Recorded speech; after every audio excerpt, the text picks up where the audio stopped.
I love you. I love everything about you. From the second I met you. I'm so grateful for you. And you have done so much more for me than I think you realize. I go back to you again and again and again because every time I'm with you, I feel incredible. Aww. You help me to expand. So I thank you so much. I love you. Oh my gosh, I love you. Thank you for like just being this like open, beautiful human being who just is on the path of continuously wanting to grow. Amen. Today, I am not only getting Reiki with you, or have gotten Reiki with you, I am getting Botox. And you are this incredible woman who has mastered several things in life. And with your Reiki practice, how did you know that that's what you wanted to do? Because you're quite powerful in that space. What brought you to Reiki?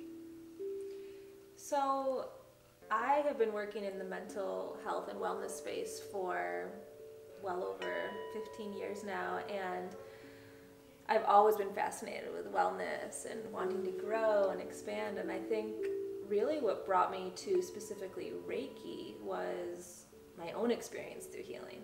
And I'd met this amazing healer who showed me that way, that experience that you had. And I was like, oh, people need to have this in their life. Yeah. And it just like basically, all it's doing, it's a tool, it's an ally. Reiki isn't like I'm more powerful than somebody else. It's literally the reminder that we are all powerful and we all can connect to that. Because all I'm doing is I'm just like helping switch on the light that sometimes we turn off and we forget. So it's like that reminder to go, okay, switching on the light in the heart space, switching on the light to like where we were as children, into that joy, into that love. But Reiki for me signifies a tool, it signifies an ally, it signifies calmness. And if that's something that I can be of service to for someone, like I am like, yes, that is my calling. Like that brings me joy. And that's why I became a nurse too. It's like, I just like to take care. I guess I just came through this lifetime. I'm like, all right, this is your job this lifetime. I'm here to be of service, and it brings me joy. Like that's it. As a Reiki master, the work that I've done and studying behind the energy work, I think it's incredible. When I am able to connect into that space and that energy is flowing through me, I'm getting the healing too, because it's moving through my energetic body into your energetic body, and then we are magnifying together. Love, connection, expansion. Yeah, and that's what it is. What is your philosophy on beauty?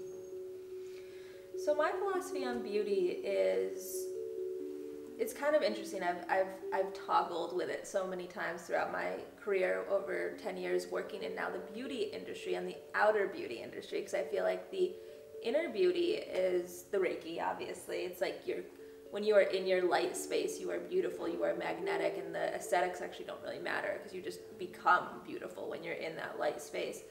But as for the aesthetic side of it, where I bring in my nursing skills to do the cosmetic Botox and fillers and facials, I do microneedling. I think what I really, really want to honor is that we're not changing somebody. We are amplifying what they already have and slowing down their aging process. So it's like most of my clients all still have lines and wrinkles. They're all able to move their forehead, but what we're doing is we're softening. We're softening the harshness that comes with this. No harsh Botox either. Yeah. Oh no. We don't like harsh Botox. No. We want to just have like a softening. We want to connect into the feminine, and I think that for so long, Botox and fillers, it's had this, and it still does. It has this like shame around it. It has a stigma around it. But what I want to do for my clients is really go into a place where like we're not changing you. We're softening things. We're just making you look brighter.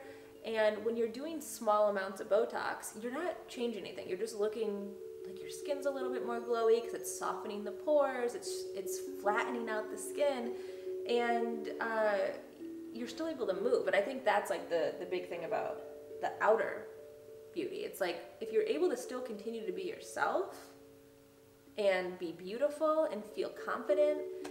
That is my philosophy. Like, maintaining who you are. Yeah. But do still what's looking best good. for you. Yeah. I really love the way that my face looks, but I do feel like there are certain things I want to keep of this moment with my appearance.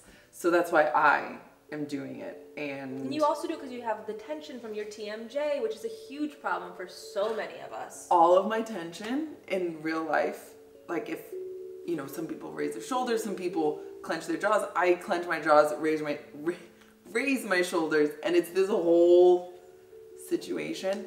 Botox in here is like a acupuncture point where it goes in and I'm like, yeah, like it just totally like relaxes you. Just like a nice release. So, and the thing about that is, like, it's not changing your face, but it's softening your jaw. So it actually just is bringing a little bit more symmetry into your face, because this jaw on that side, it's bigger because you're clenching more and grinding the teeth on that side. And then also using great skincare and following up with great skincare, which is also, you have an oil. Yeah. And I use the oil. And I use it after I get Botox. Yeah. Or I use it even as like a pre to moisturizer before I go to sleep. Yeah. Because I feel like it has, what is in it?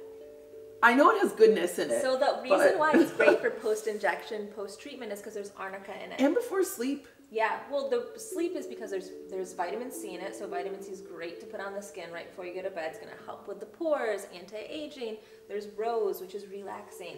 And the whole reason my favorite flower. Yes, and it connects to the heart chakra, which is, and I called it the reset, because I wanted people to take a moment to reset their frame of mind in the moment that they're doing the ritual of skincare. It's a reminder.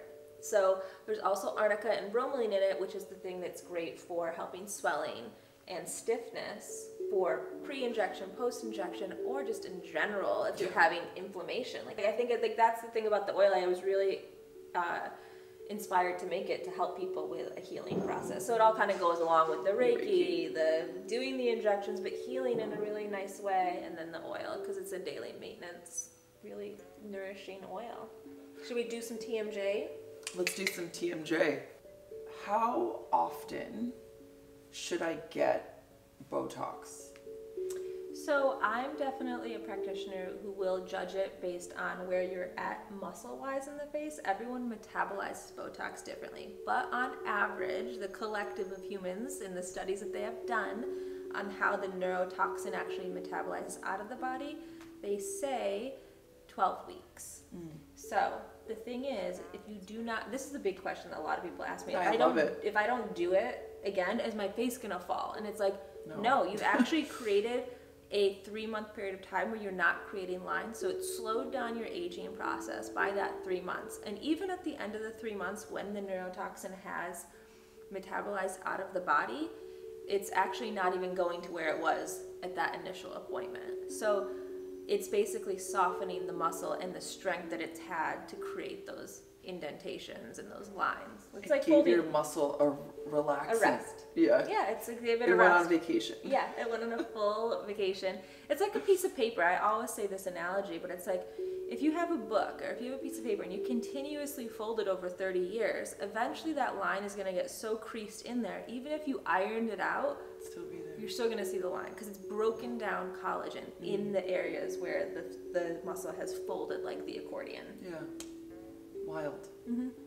Absolutely wild. But yeah, so on average, people get it every 3 to 4 months. And it just depends on how old you are, then what sections you put it in your face. It's actually not to do with age. It's genetics. So wherever someone is aging is where I will tend to go towards. So if someone has a lot, some people use their eye muscles more, so I'll go more around the eyes. But if they have a small, short forehead, I may not put as much on the forehead because you actually don't want to make the eyelids look heavy. So for someone like you metabolize things a little bit slower, so you don't need to do it as often. You know what I mean? Like in the I do here. In the jaw, we do it more because you're using that muscle a lot. But because you actively are doing good skincare, you eat healthy, you take care of yourself, your skin is just having more nutrients and more nourishment. So you might not need it as frequently as someone who doesn't do that, or with a different skin type. So if you come in and I see you and I'm like, oh, TyLynn, you actually look good right now. You don't need it. Like, I love when people are like, okay, thank you. Like, and not saying like, no, please inject me, because that's what happens. That's when people start to look weird. It's like when they come in like, no, I want to do it. I'm like, but you're already smooth. Great. You look great. You literally don't need it. If we do it, then you will start to change and augment the face in a way that's unnatural. Yeah, I don't want that. Natural only. Stay the same. Love my face. Guys, I really hope today that you learned about my wellness practice and how I incorporate Botox into that wellness practice and beauty practice and self-care practice. This is Nousha Raymond, Nurse Nousha on Instagram, and her oil, which is one of my favorites, the Reset Oil. And I love you guys. Like, subscribe. See you soon. Bye. Thank you. I love you. I love you.